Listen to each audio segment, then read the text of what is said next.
the time this hour, that we will have prepared our minds and that we'll be ready to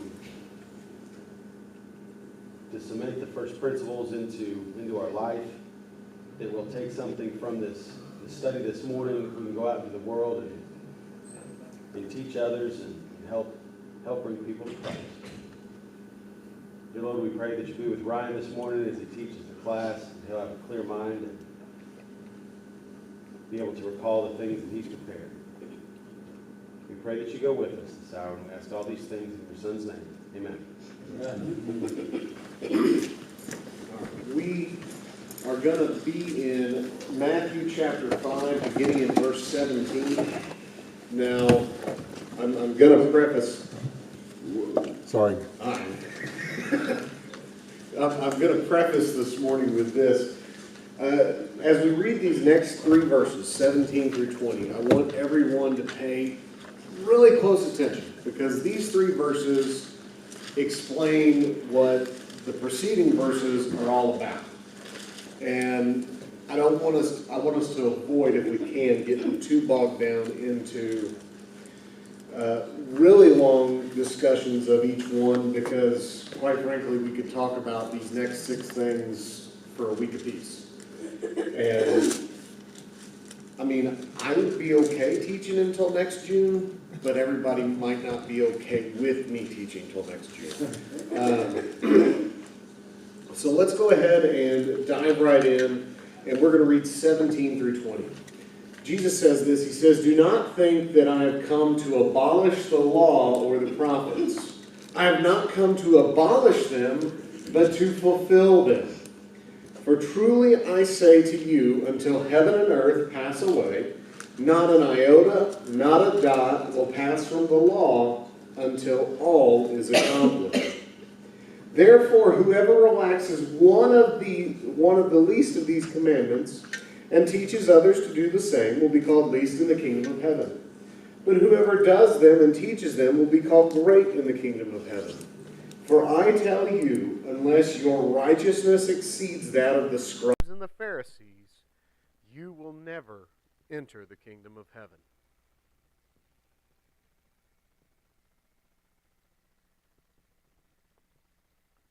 What sticks out to us here?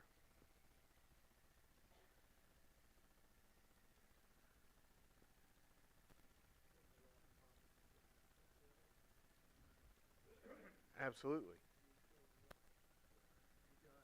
Well, yes, it's going to be fulfilled, but does it completely go away?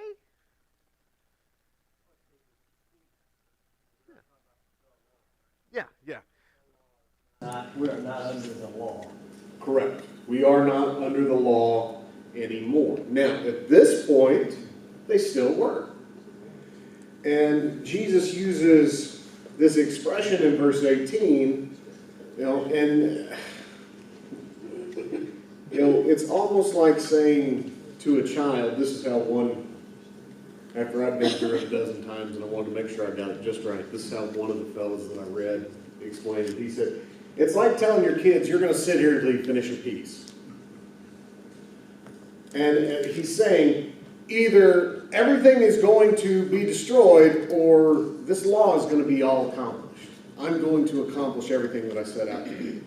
It's because there's been a lot of debate, and there's a lot of folks, some folks that will say, this means that, everything's not accomplished and the law is not fulfilled, and that's why we get some of these kind of strange ways of thinking about people.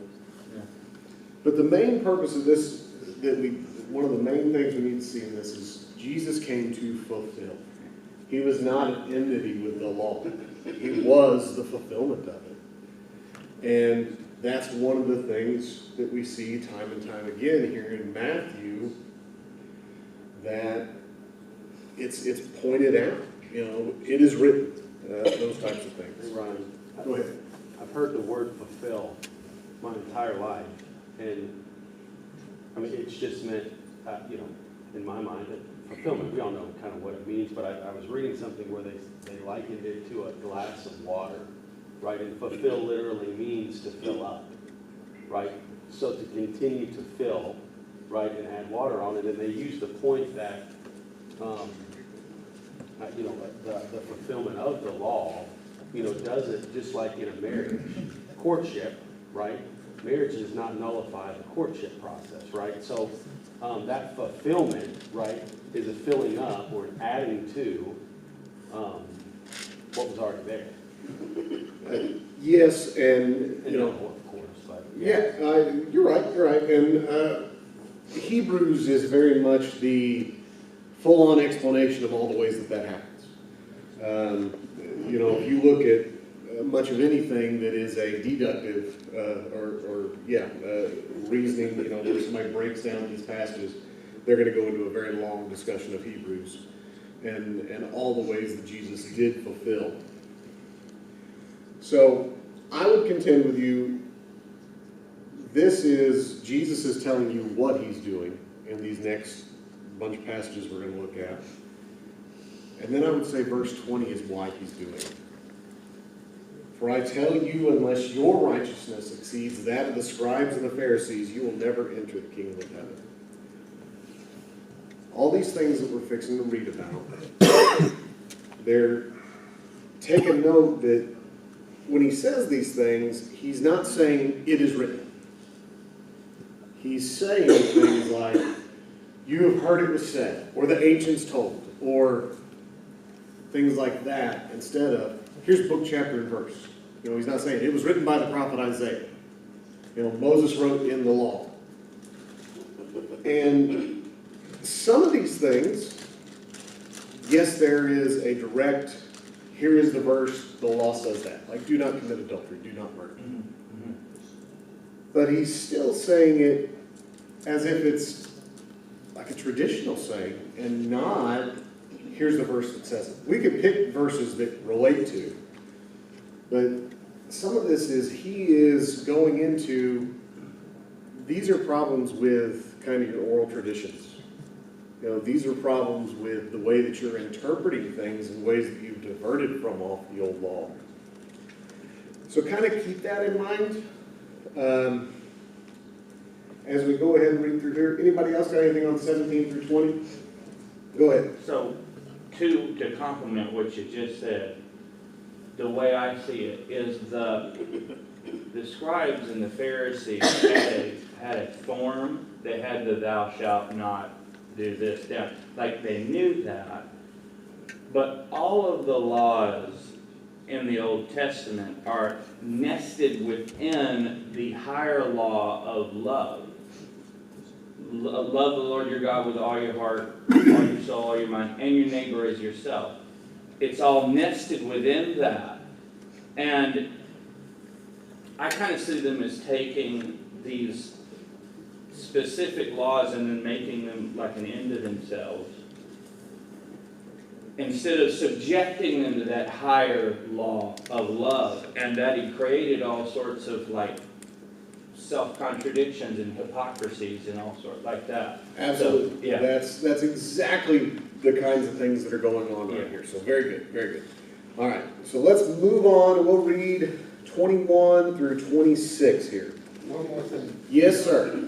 This one jot and one tittle, that means he put everything. Yeah. I mean, that's the minute little things of the Hebrew, and when he said one jot, one tittle, that means everything. He dotted every I and crossed every T. Yes. Same, that's where we get our expression from, I'm going to assume. I'm not going to die on that hill, but I think that's where we do. Okay, go ahead. Very good.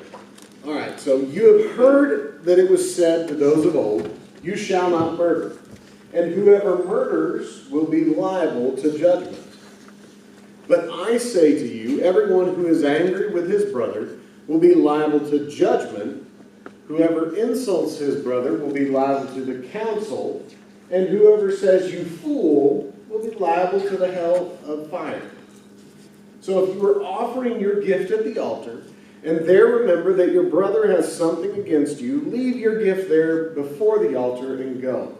First be reconciled to your brother, and then come and offer your gift. Come to terms quickly with your accuser while you are going with him to court, lest your accuser hand you over to the judge, and the judge to the guard, and you be put in prison. Truly I say to you, you will never get out until you have paid the last penny. So we have some old law mixed with some civil law mixed with some spiritual lessons.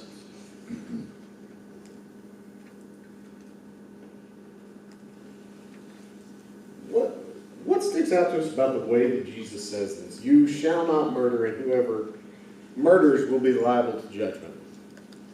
Go ahead, Mike. I think coming off the very last verse in 20 that we looked at, you won't, if you're not more righteous than the scribes and the Pharisees, right? And then he says, you have heard that it was said, right?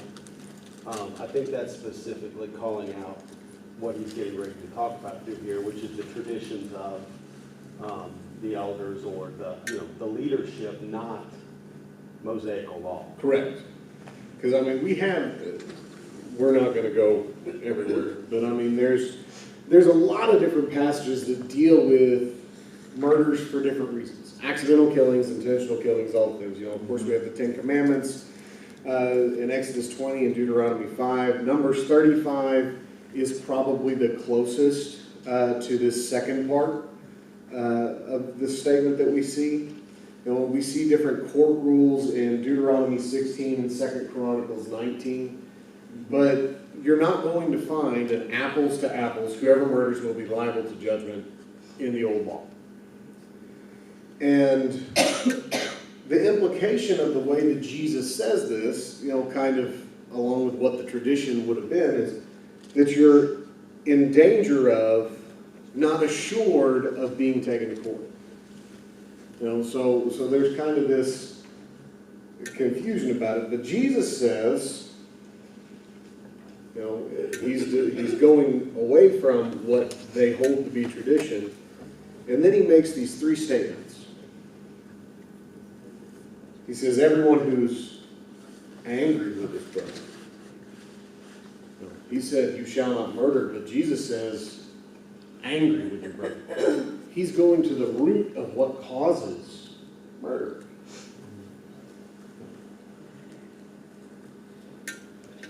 He says, everyone who is angry with his brother will be liable to judgment. Whoever insults his brother will be liable to the council, and whoever says, you fool, will be liable to the hell of fire. Would you all believe me if I told you there are books written on this verse?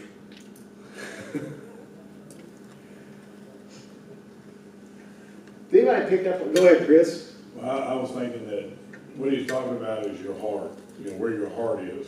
And same go with the scribes and the Pharisees. See, they think they brought something to the table that they didn't need Jesus because they was somebody and they brought something to the table. And we have to put it in our mind and our heart that we have nothing that we bring to the table. Jesus provides everything. And just like we have to, that verse where we have to decrease and let him increase in our life, and that's what he wants. If you decrease, then he'll fill you with what is good for you. But if you're trying to think that, hey, I'm bringing something into this relationship, well then he can't fill you and help you along the way he wants to help you. Yes. Kind of the bread and butter of being a Pharisee. Do everything you can to look righteous before men, and if you can get away with something, sweep it under the rug and nobody knows about it. That's kind of the implication of what's been going on. They do the big fancy things that are out in public for everyone to see, and then when it comes to where their heart is, it's nowhere to be found. So these insults here, being angry with your brother, whoever insults his brother, and whoever says you fool. So the words there, raka and fool, it's the same word in two different languages. Now there's some maybe raka means you empty-headed one, and moros means something a little different, but from best I can tell, the words are so indiscriminate in their definition between the two languages. It's more about why would you insult somebody in a language that's not your own? Because, I mean, the idea of calling someone raka, that's Aramaic. So that would have been a language that would have been widely spoken by the Jewish people. But calling them a fool in Greek, they might not have understood it. So that's kind of another layer of your heart behind it. You're wanting to insult somebody and them not even know you're doing it. You know, so there's that layer of deception.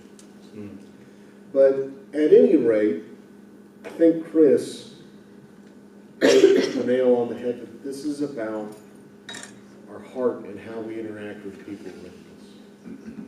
It matters so greatly. You know, Jesus is he's building upon what the old law teaches, and he's emphasizing accountability of how we think, what we say, and what we do. And that matters. You know, it matters both in the sense of it can affect us financially, it can affect us physically, and ultimately it can affect us spiritually. Because these punishments that would have went along with judgment, council, hellfire, that's kind of what he's talking about in those things. Like a lower court, that would have been one punishment, and then the second one, the council most likely would have been the Sanhedrin, which would have been death by stoning. And then, of course, Gehenna. We know what that means. So it matters. Anyone else have any thoughts on this section? Go ahead, Jonathan. Just an Old Testament example of this that John brings up later. John pretty much says the same thing in 1 John. If you, something like you hate your brother, you're a murderer. He uses the example of Cain. And so Cain was angry with his brother, and then he killed him.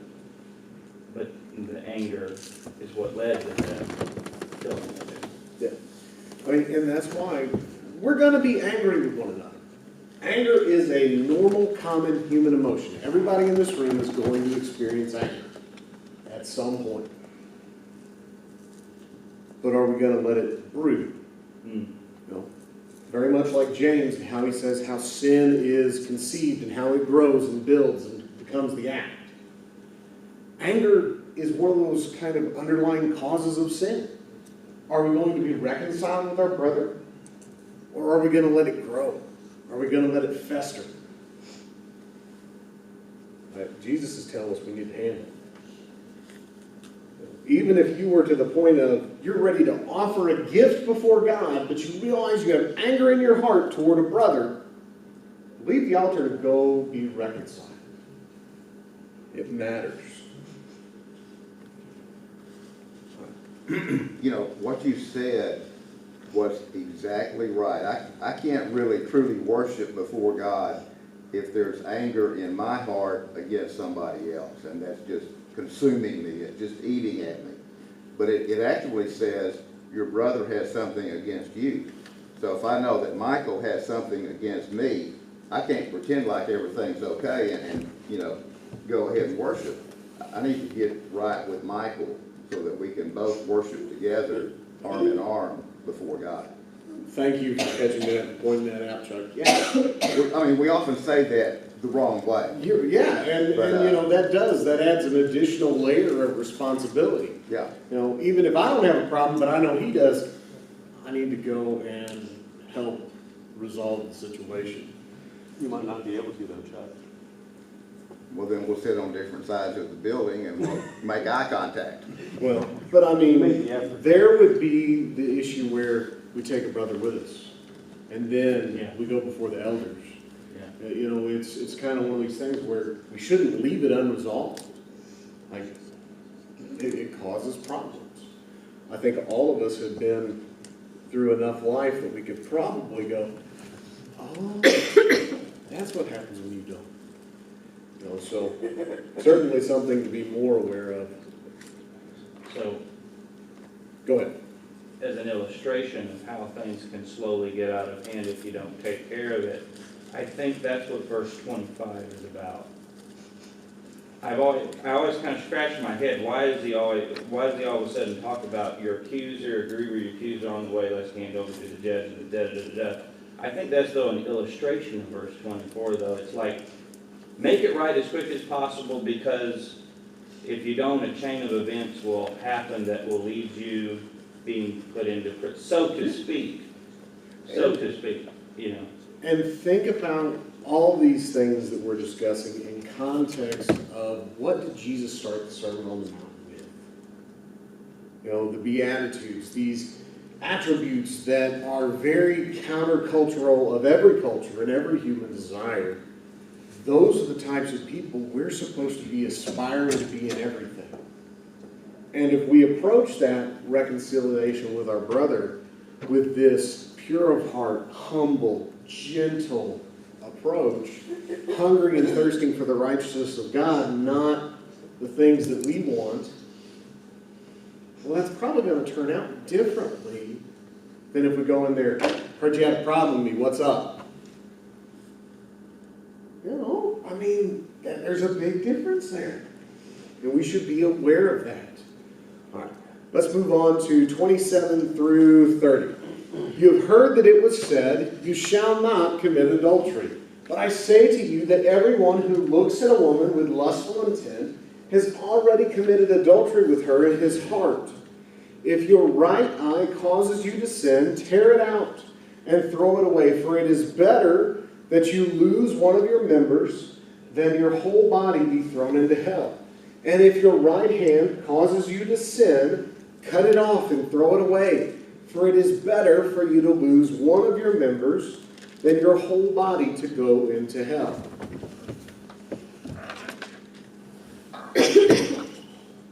Now, of course, Exodus 20 and 14 is the you shall not commit adultery commandment.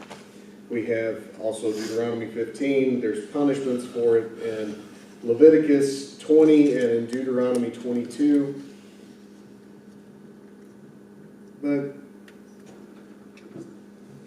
you know, what is Jesus telling us here? What's the importance of what he's telling us?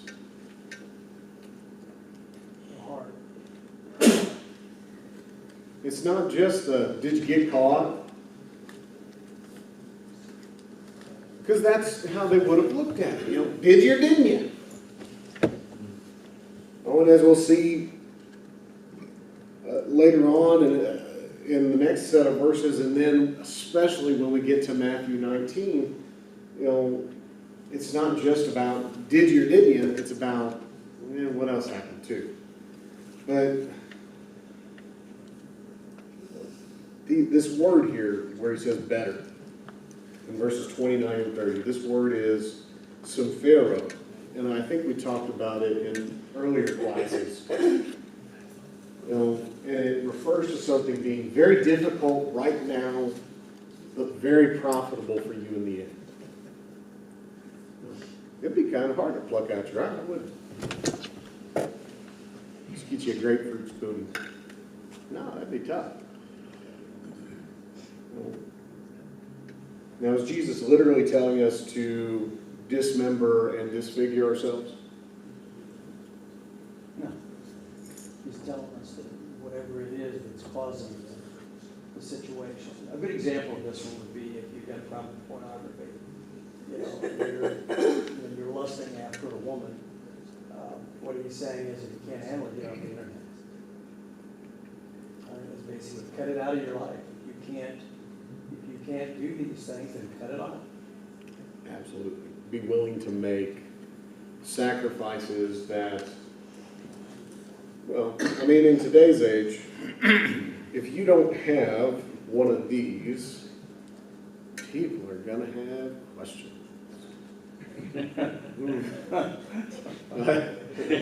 What's your deal, dude? Why don't you have it? You know, you can get you one. Now I can't remember the name. You know, get you one of those jitterbugs. The one with the flip phone with the big buttons. Hey, I think peak cell phone was the old Nokia, but, yeah, I mean, if we need to sacrifice and cut things out of our life, that is absolutely necessary. You know, if something is a temptation that is leading you to, in this principle, it goes beyond, using biblical wisdom here. It's beyond just lustful thoughts, whatever it is. If you get really angry and you punch holes in the walls and have hissy fits every time your sports team doesn't lose, maybe you need to not watch it. Maybe you need to find a new hobby. If insert thing here. The things that cause us to be drawn away in sin, we need to change them.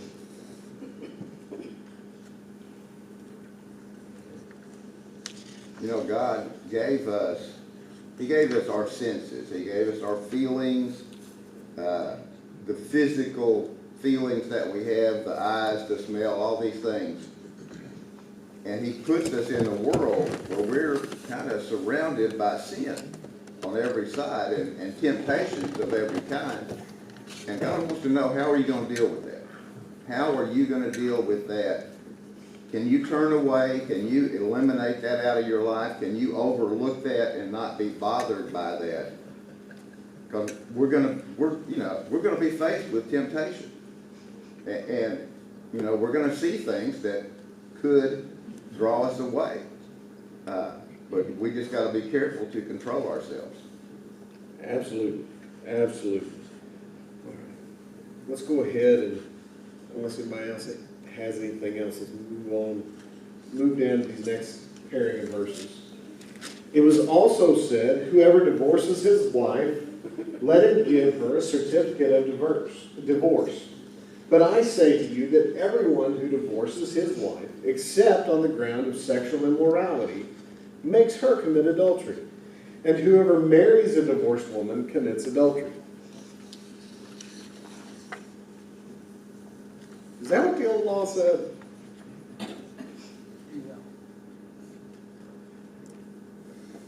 No. Best I could, there's a couple of references to certificates of divorce. In Deuteronomy 24, the first 4 verses, and then in Jeremiah 3 and 8. And they are not even close contextually to what's the tradition that Jesus is referencing here. And, if you look at, there's a passage where it talks about how, go ahead, Amanda. Can you say those verses again? All right, Deuteronomy 24, 1 through 4, and then Jeremiah 3 and 8 mentions certificates of divorce, but the context is not the same.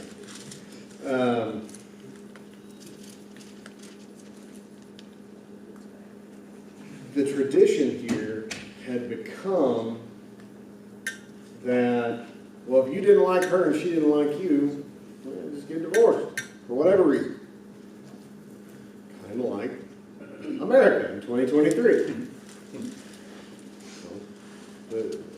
Arguably, the Jewish tradition was a little crueler because of the financial constraints, and modern laws make a little more provision for caring for someone if you're putting them in a bad way. But it was terrible.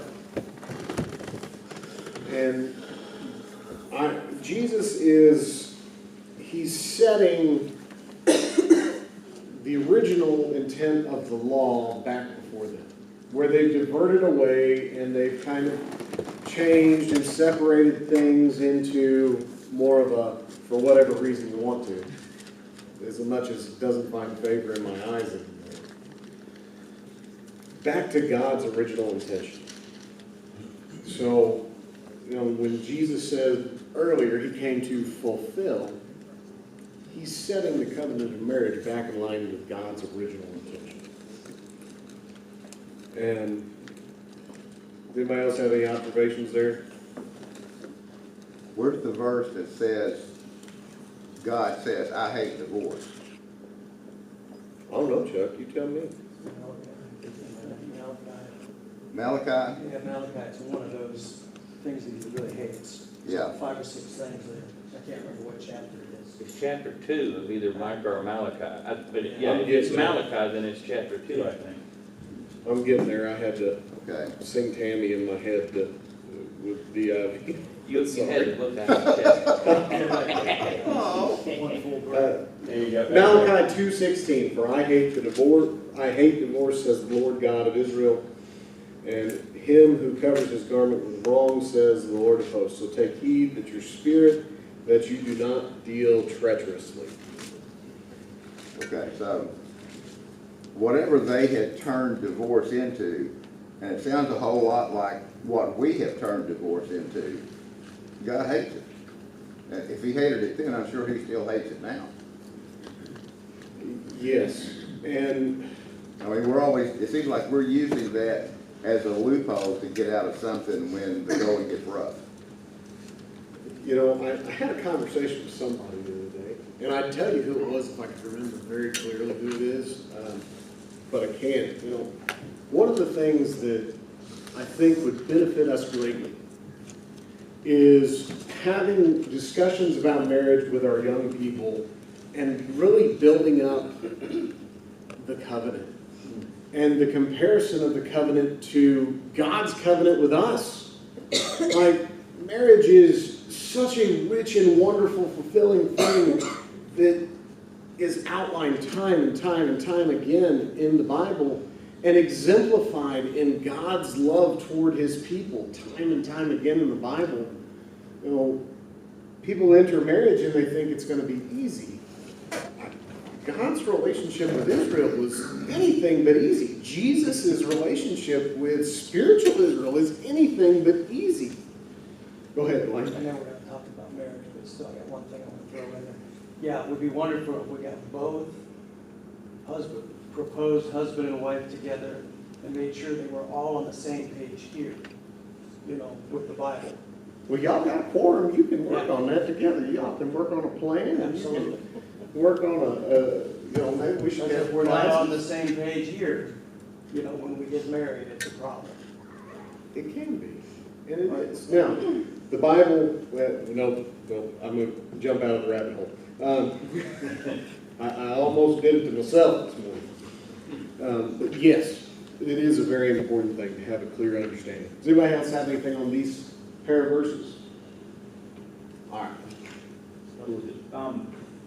In both of those instances, like Malachi and Matthew, I notice it's interesting that, I know the same thing applies the other way around, but he talks about the man doing this to his wife. And it's like the very opposite of love. And to be a woman back then, like you said, the Yeah. financial implications, because of what they had made it, it's like if she looks at you the wrong way, then she's like put out in the cold. And that was just completely against the idea of loving someone as yourself. But yet, they would come along and try and use what they thought the law said. We got this thing, you know, this is what's said, you know, this is the tradition of the elders, or whatever it is, that says we can do this, you know. Yeah. It's just, but it's crazy how, And yeah. go ahead. I think it's been difficult for me is to think about, in the United States, we have a clear distinction, right, between church and state. Kind of. Let's just say that we do, right? Okay. However, there was not that distinction back then.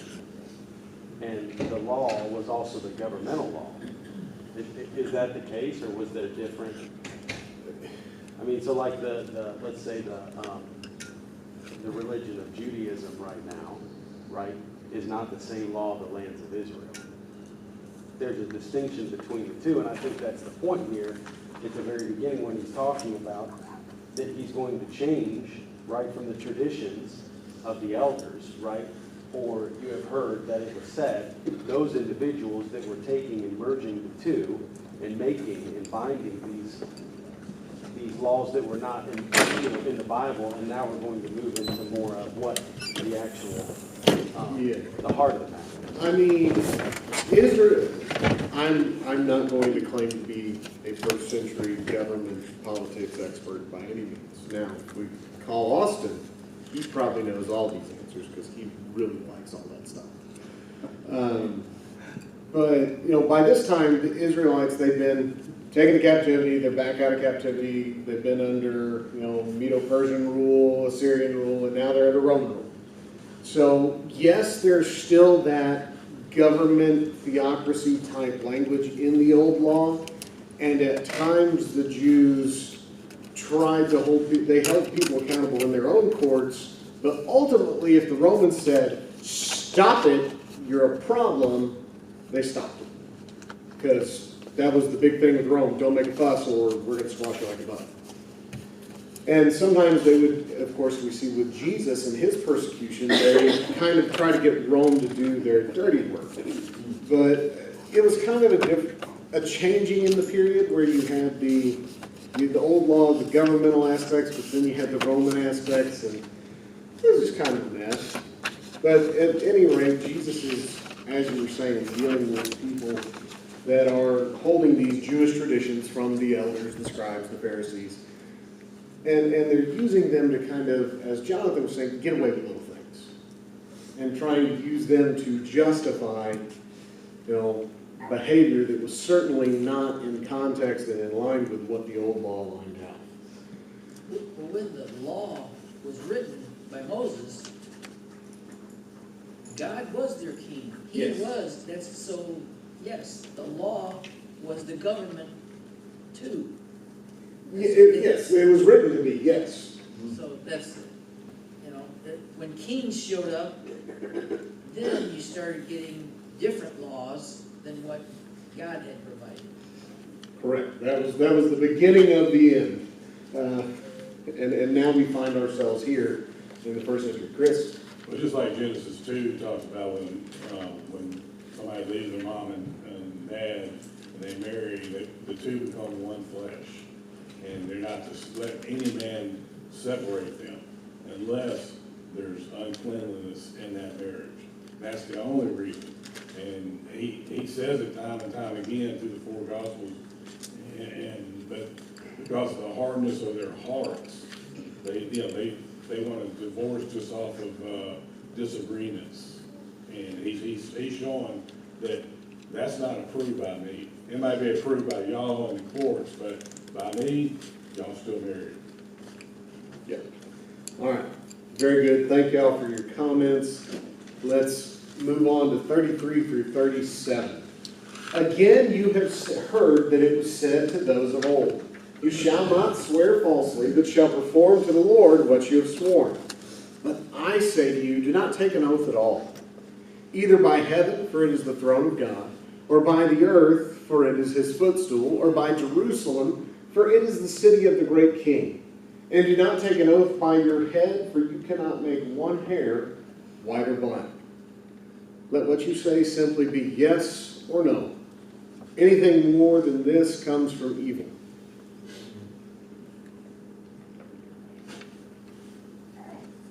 And of course, I think I preached on that a few weeks ago too, as we looked at Matthew 23 and the woes. You know, these oath swearing was a big deal in Jewish culture, and it still is today. I had to look. I couldn't resist. I'm going to read y'all a quote, and I'm getting a little out there. Forgive me, but this is from a rabbi, somebody. He said, today it's taught that Jews have an obligation to swear by God, and that by invoking him, it brings his blessing into the matter. That's from a modern day 2023 rabbi.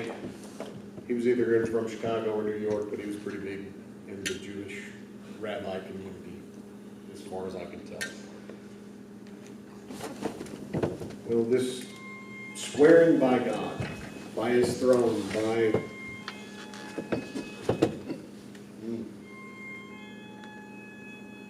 Jesus certainly doesn't leave any wiggle room for Well, I could do it. No. No, verse 37, let what you say be simply yes or no. Anything more than that comes from evil. So what does this tell us? What should we take home from this?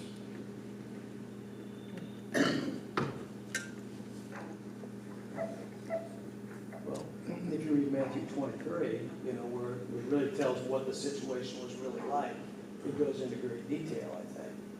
It's like you said, where it was okay to swear by, don't swear, you can swear by the altar and it wasn't binding, but if you swore by the gift that was on the altar, I'm going from memory here, I can't Yeah, remember. you're right, you're It right. had to do with the altar, but that was binding. Jesus is saying, okay, this is where you're at now in the physical kingdom, but guess what?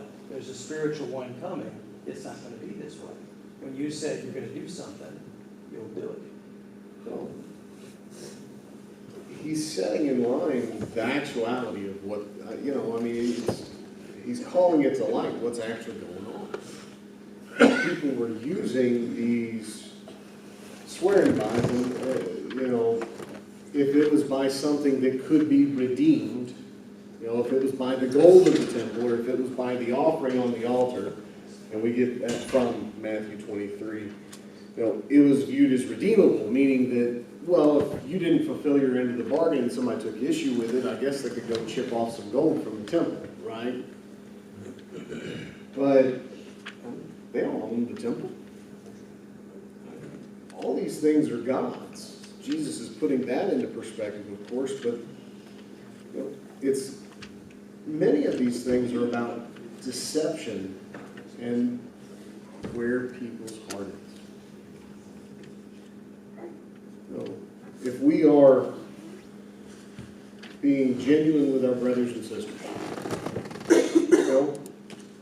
one of these days I might have something worth selling and Michael might make a deal with me.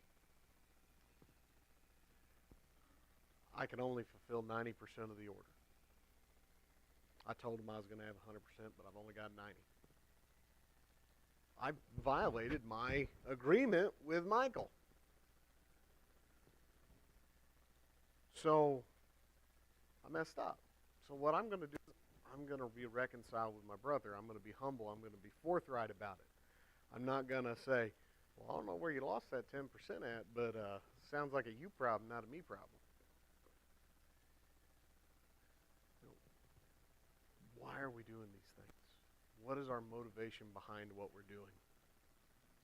Are we trying to be sly? Are we trying to be slick? Are we trying to pull a fast one?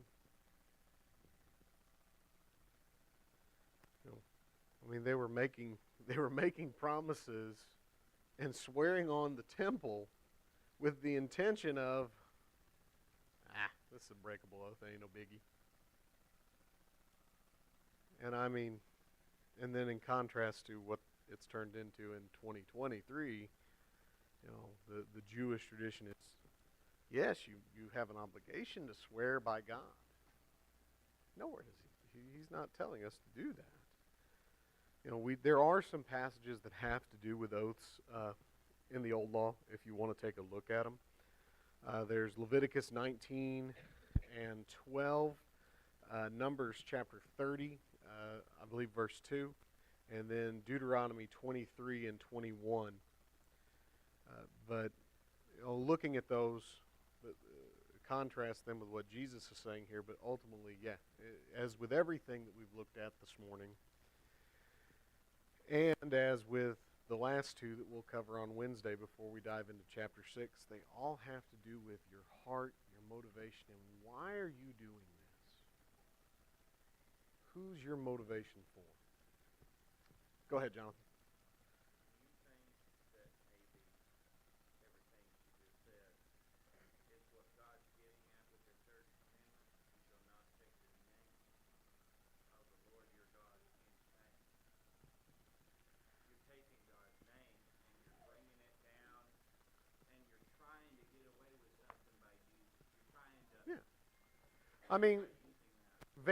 Vanity, all is vanity. Vain means worthless, hopeless, fruitless. It's nothing. There's several ways in which Yeah. we take God's name in vain, but that.